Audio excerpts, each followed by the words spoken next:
शाह आए, संदेशा लाए। यानी अमित शाह का दौरा बिहार का भी चल रहा है। बिहार दौरे पर अब अमित शाह हैं और अभी कोर कमेटी की जो बैठक हुई बीजेपी की, सभी कार्यकर्ताओं को बुलाया गया। नीचे तबके से लेकर के ऊपर के जितने भी पदाधिकारी थे, जो कार्यकर्ता थे, वर्कर थे, सबको उस बैठक में बुलाया गया था और काफी देर तक ये बैठक चली। और उसके बाद जब लोग बाहर निकले तो उनका ये कहना था कि शाह हम लोग के लिए संदेशा लेकर के आए हैं, जिसमें कहा गया है कि बूथ मैनेजमेंट से लेकर के और अपनी विचारधारा की बातों पर सरकार के द्वारा किए गए तमाम कार्यों को किस प्रकार से जनता के बीच में ले जाना है।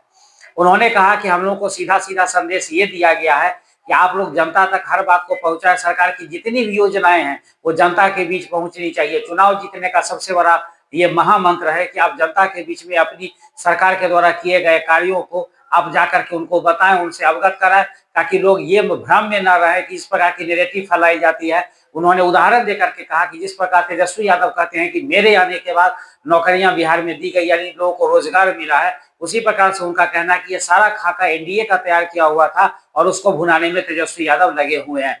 और इन सब बातों को जानकारी जनता तक लेकर के जाना है, सभी को एकजुट होकर के काम करना है। एक बात और उन्होंने कही, खास करके अमित शाह का कहना था कि चाहे वो किसी पार्टी, जो हमारे गठबंधन के जो भी सहयोगी हैं, उन सबको आप अपना ही समझे, आप सब उनको आप भाजपा समझ के उनका सहयोग करें।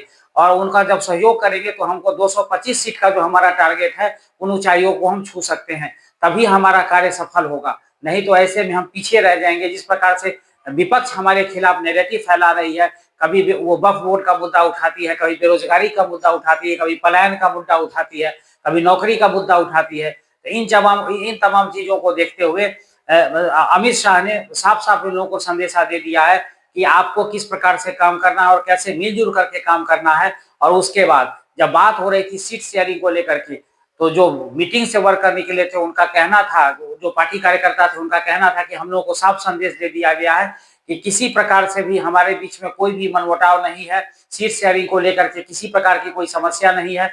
अब हमें फोकस करना है कि मिल करके काम करना है और जब सीट शेयरिंग की बात होगी, जब समय आएगा तो उसको देख लिया जाएगा, उसमें किसी प्रकार का कोई कंफ्यूजन नहीं है, यानी सब ऑल इज वेल है।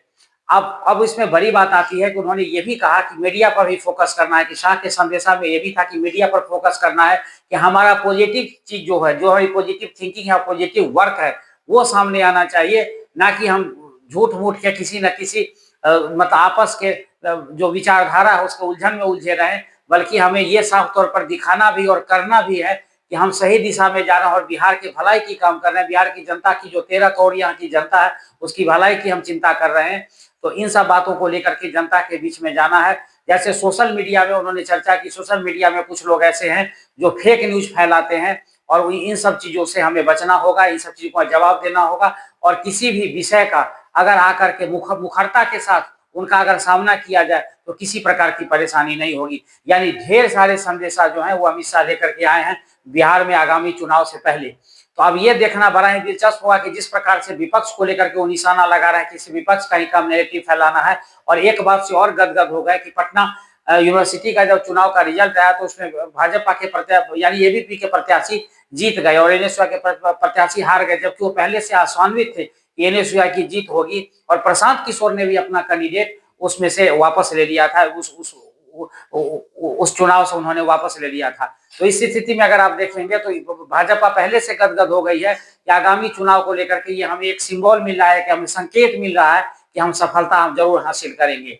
तो ये बड़ा ही अब देखना निर्णायक होगा आगामी चुनाव को लेकर के कि आगे होता क्या है। लेकिन अभी शाह का संदेशा साफ साफ है कि किस प्रकार से उनको जनसंपर्क से लेकर के और आपस में जो सहयोगी दल है उनके साथ किस प्रकार से समान में बिठा के काम करना होगा।